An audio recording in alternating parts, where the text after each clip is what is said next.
నమస్తే, welcome to reflection. నేను మీ Amogh దేశప్.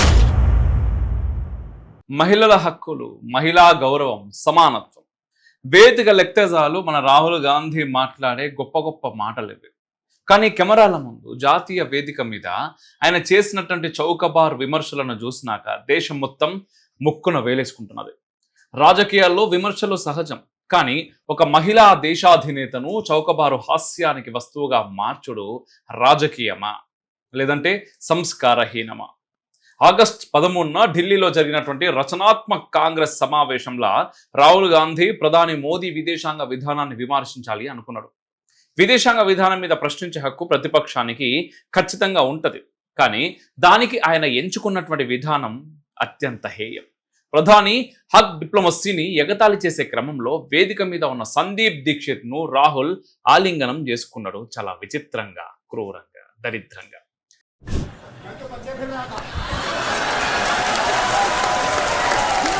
Imagine the ignorance foreign policy.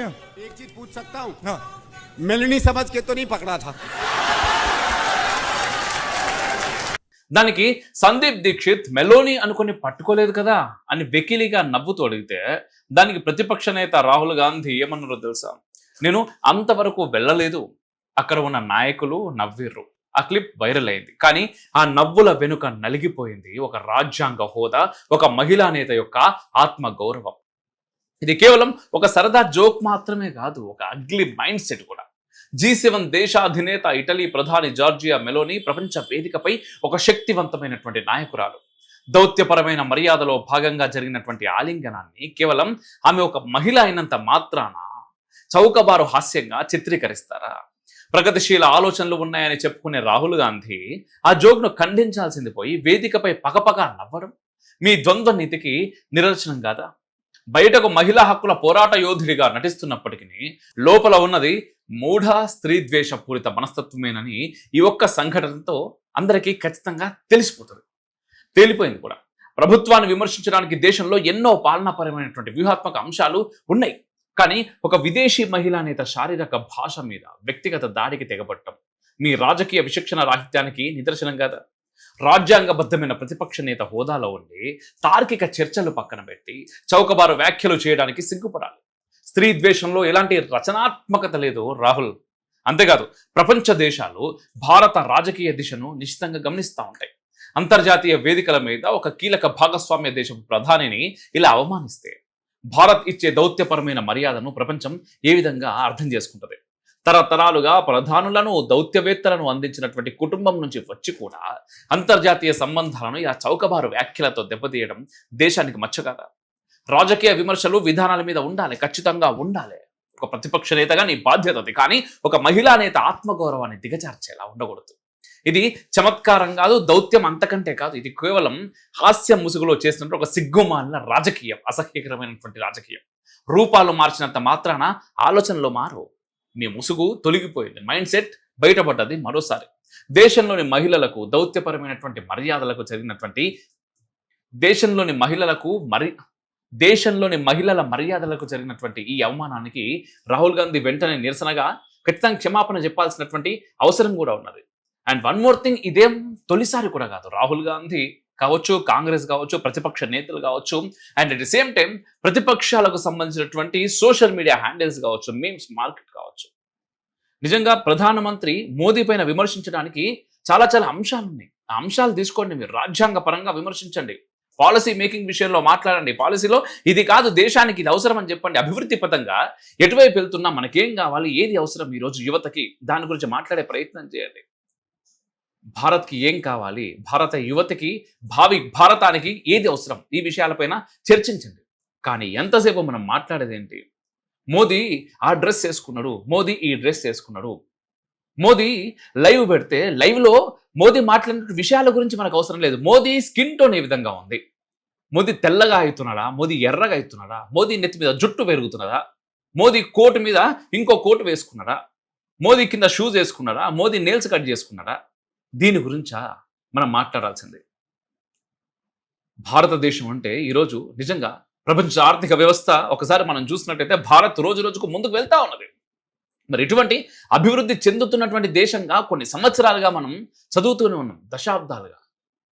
చివరికి ఇప్పుడు మన పిల్లలు ఆ తర్వాత తరాలు భారత్ అభివృద్ధి చెందిన దేశంగా మాట్లాడేటటువంటి రోజు అది త్వరలో రాబోతుంది అని మనం అనుకుంటున్నప్పుడు, ఈరోజు నిజంగా ఒక బాధ్యతాయుతమైనటువంటి ప్రతిపక్ష నేతగా ఉన్నటువంటి రాహుల్ గాంధీ కావచ్చు, నాట్ ఓన్లీ రాహుల్ గాంధీ ఈ రోజు మనం చూస్తున్నాం ఏది మన దేశంలో నిజంగా విదేశీ గడ్డపైన కూడా పోయి భారతదేశం మీద ఎన్నోసార్లు వ్యంగ్యంగా వెకిలిగా భారతదేశం యొక్క గౌరవాన్ని పోగొట్టేలాగా మాట్లాడేటువంటి వ్యక్తి రాహుల్ గాంధీ ఈరోజు మరోసారి అది చేసిండ్రు. ఏమన్నా అంటే ఇప్పుడు నిజంగా చెప్తున్నాను, ఎంతో మంది లెఫ్ట్ లిబరల్సా ఈ మేము సెక్యులర్లము అని చెప్పేసి మాట్లాడేటువంటి సూడో సెక్యులర్స్లు అందరూ కూడా చాలా సందర్భాల్లో ముందుకు వస్తూ ఉంటారు, స్త్రీ అభ్యుదయవాదం అని చెప్పేసి. ఈ రోజు నిజంగా మాట్లాడాల్సినటువంటి అవసరం లేదా?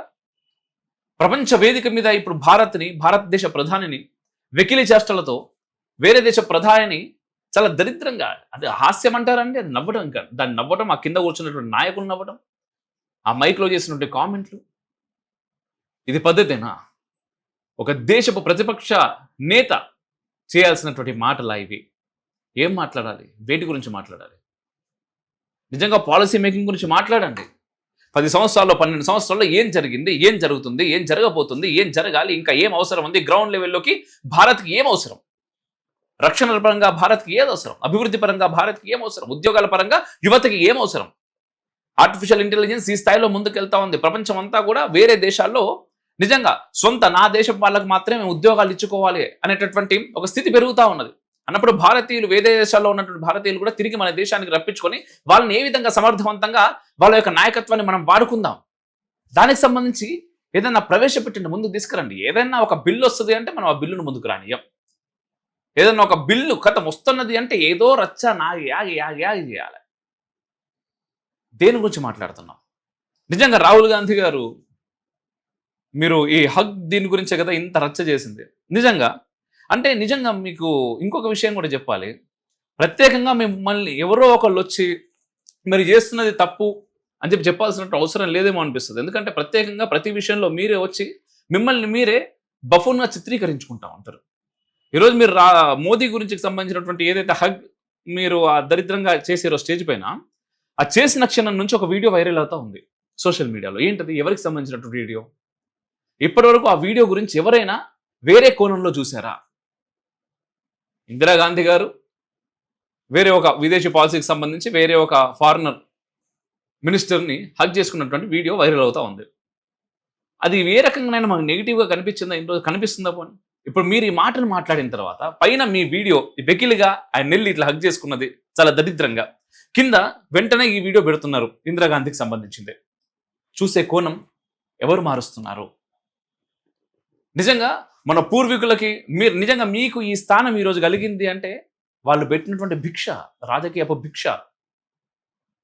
మీరు వాళ్ళకి గౌరవప్రదమైనటువంటి స్థితికి తీసుకుపోకపోయినా పర్లేదు, కానీ ఈ విధంగా వాళ్ళని కించపరిచేటటువంటి చేష్టలు చేస్తే బాగుండదేమో అనేది నా అభిప్రాయం. సో ఖచ్చితంగా మీరు కూడా మీ అభిప్రాయం తెలియజేయండి ఈ వీడియో పైన. అండ్ నిజంగా ఈ వీడియో పైన అభిప్రాయాలు ఏం తెలియజేస్తాం నాకు అర్థం కాదు. చేసిందే ఒక సిగ్గుమాల పని. అండ్ అది కాదు మాట్లాడాల్సినటువంటివి చాలా ఉన్నాయి. భారత్ ఎంతో చేయాల్సింది ఎంతో ఉంది. ప్రజలకు ఎంతో కావాలి, ఎన్నో బిల్లులు ఉన్నాయి ఇంకా తేల్చాల్సినటువంటి. కావాలి ఆ బిల్లులు కావాలి, పెట్టాలి, వాటన్నిటిని పాస్ చేపియాలి. కామన్ సివిల్ కోడ్ దాకా అది కూడా కావాలి, అది త్వరలో కావాలి. వాటి గురించి మనం మాట్లాడదాం, పోరాడదాం, చేద్దాం. ఎంతసేపు మన రాజకీయ లబ్ధి కోసమే తన్నుకూడదు. అది కూడా సరైన పద్ధతి కాదు. ఇది మన పరిస్థితి.